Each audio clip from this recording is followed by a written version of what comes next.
9월 18일 3분 장재현 시황입니다. 미증시가 약보합권으로 마무리되었습니다. 이번에 급등했던 유가가 어느 정도 안정이 되었고, 그리고 FOMC 회의를 통해서 금리 인하에 대한 여부, 그리고 0.25포인트 정도가 9월달에 금리 인하 되기로 되었었는데 그대로 유지가 될 것인지, 아니면 추가적으로 내년 1분기 아니면 이번 하반기까지 추가 금리 인하가 있을 것인지에 대한 방향성을 좀 보고 투자를 하려는 심리가 좀 강하게 나오고 있습니다. 우리도 마찬가지죠. 미 금리가 어느 정도 유동적으로 움직인다면은 전 세계 금리가 연쇄적으로 움직일 수 있는 가능성이 크기 때문에 금리에 대해서 좀 지속적으로 지켜볼 필요가 있고, 왜 이렇게 금리 하냐면은 최근에 글로벌적으로 좀 경기 둔화가 이제 미중 무역 전쟁으로 인해서 발발이 되었기 때문에 최근에 30개국에서 이번 연도 은행에서의 금리를 하락했다고 해요.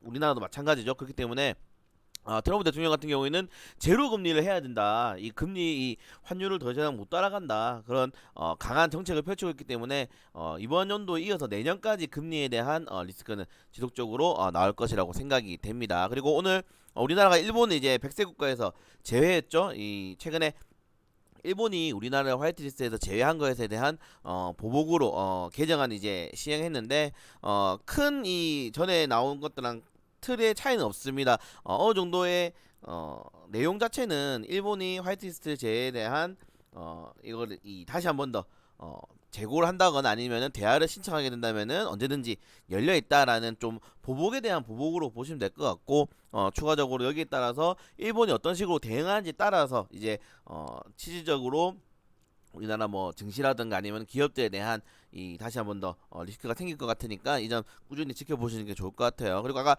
위에서 정유 얘기했는데 이번에 정유 자체에 대한 이 가격이 안정화된 이유 자체가 수급이 막 기업들이 잘 되고 아니면 어떤 경제가 엄청난 호황으로 인해서 기름이 많이 필요해서 이 가격이 오른 게 아니라 수요에 대한 불안정 때문에 공급이죠. 공급에 대한 이 우려감 때문에 좀 이 기름값이 오른 거기 때문에 어느 정도의 비축량도 지금 어느 정도 있고, 그래서 재고 이제 원유에 대한 이 재고량이나 생산을 늘릴 경우에는 금방 이 안정세가 접어든다고 해요. 실질적으로 사우디에서 좀 안정세가 접어들었다고 발표를 했기 때문에 지금 이제 육자 관련주도 굉장히 많이 좀 매수하시는 분이 계신데 어느 정도 투자에 대한 유의를 필요하다. 이 점 꼭 체크하시기 바라겠습니다.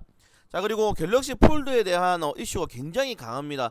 1차 판매가 한 2,000대에서 3,000대 정도였는데 완판이 되었고 2차 예약 판매 한 3만 대 정도까지라고 해요. 이 정확한 물량은 공개하지 않았는데 보통 2만 대에서 3만 대 이상으로 예상을 하고 있는데 완판이 되었다고 합니다. 15분 만에 완판이 되었고, 인기 색상 같은 경우는 1분 정도 만에 완판이 되었는데 이 가격대가 230만 원대로 지금 알고 계시는 것처럼 굉장히 고가의 제품인데도 불구하고 이 정도의 그 흥행을 한다는 거는 실질적으로 정식 발매가 되었을 때 추가적인 이 판매량에 대한 기대를 할 수 있지 않나라고 생각이 됩니다. 그리고 왜 이렇게 갤럭시 폴드가 비싸냐 했는데 이 필름 관련해서 이 플라스틱 필름 관련해서 개발 비용이 상당히 많이 들었다고요. 그래서 오늘 플라스틱 필름 관련 테마주들, 뭐 OLED 관련 테마주들 좀 체크했으니까 뭐 SKC 코오롱 PI, 그리고 필옵틱스, 뭐 더산 네오룩스, SFA, 뭐 아이컴포넌트, 인터플렉스, AP 시스템, 이제 갤럭시 폴더 부품 관련 이슈가 나왔을 때마다 큰 상승이 나왔던 종목이니까 추가적인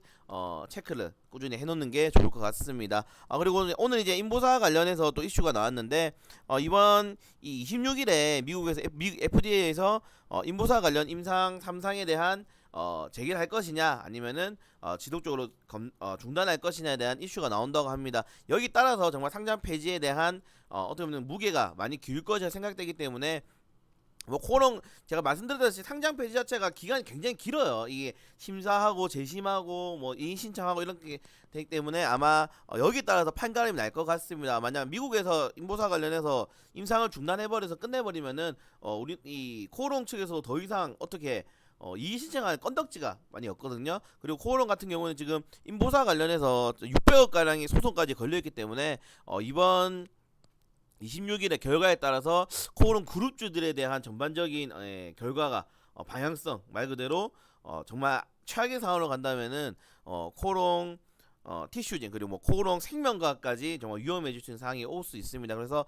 금액도 만만치 않기 때문에 관련된 내용들 주주분도 많이 계시니까 좀 지켜보시길 바라겠습니다. 그리고 지금 대지열병 관련 이슈가 큰데 연천에서 두 번째 확진 판정이 났다고 해요. 그래서 대지열병 관련주들을 제가 총 체크해놨는데 아마 추가적으로 파생되는 제품들이 있을 상품 종목들이 있을 수 있겠지만은 일단 이 정도의 그룹 안에서의 종목이 움직인다라고 생각하시면 될 것 같습니다. 그렇기 때문에 관련 업종들 잘 체크하시고 오늘도 아마 강하게 이 대지열병 관련주들이 시장을 주도할 확률이 매우 크다라고 보고 있습니다.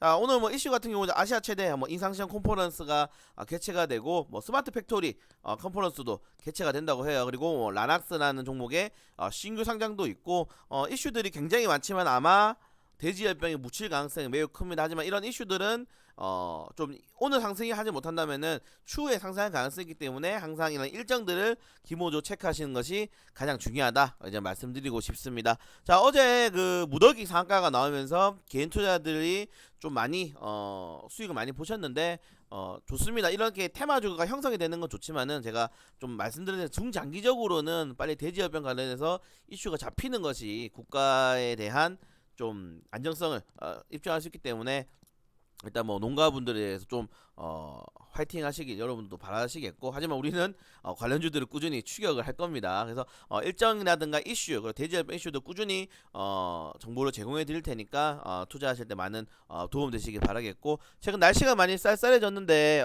감기 조심하시고 일교차 매우 크니까 이 출퇴근길에 감기 조심하시면서 오늘 또 좋은 증시 보낼 수 있도록 최선을 다하도록 하겠습니다.